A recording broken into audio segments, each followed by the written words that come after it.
السلام عليكم ورحمة الله وبركاته. جمهور الأهلي الحبيب، لكل جمهور الكرة في مصر. الحلقة بتاعتنا النهاردة هتكون جميلة شوية يعني. بكرة عندنا إن شاء الله في الدوري ماتشين مهمين جدا. الأهلي هيلعب مع الحرس، والبيراميدز هيلعب مع فاركو. تمام. الماتشين بكرة يعني مفترض إن هما يبقوا جامدين، فيهم تنافس. احنا عندنا بكره مشكله هتقابلنا في الماتش. نكلم كل الناس اللي في قناه الاهلي والنادي الاهلي، تابعوا وخلي بالكم من اللي هقوله الجاي.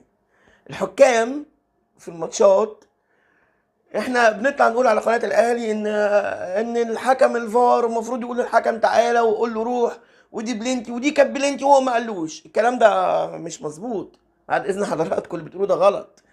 احنا عندنا مشكله كبيره قوي لما بيجي طقم تحكيم، بنجيب حكم الصفاره اقوى بكتير واقدم بكتير من حكم الفار اللي في الغالب هتلاقيه شاب صغير او حكم لسه طالع جديد. اللي بيدي المحاضره مين سعادتكم قبل الماتش؟ حكم الصفاره. بيقعد يدي محاضره للباشوات الموجودين، يقول لهم لو قلت لك كذا يبقى شكرا، لو انا شايف ان الكره ما فيهاش حاجه هقول لك ما فيش. متفقين؟ فاحنا لا بقى، احنا عايزين نبقى صح ونطلب عشان الحكم ما يقولش ده الفار ما قاليش. لا، حضرتك لما تشوف الكوره اسال الفار وقول له عايز اشوفها. طب نسيبنا بقى من الفار خالص، نرجع لزمان قبل الفار يا كباتن.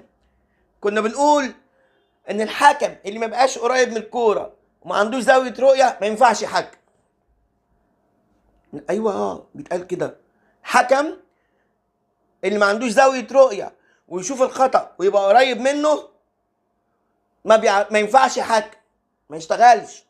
وكم مقياس بتتكتب في التقرير ان هو ما عندوش رؤيه، ما بيتحركش كويس. دلوقتي حضرتك معاك الفار، يعني لو سعادتك ما عندكش الرؤيه بتاعت زمان وضرب النار ده، انت عندك الفار. لو مش شايف الكوره كويس قول له راجعها لي عايز اشوفها.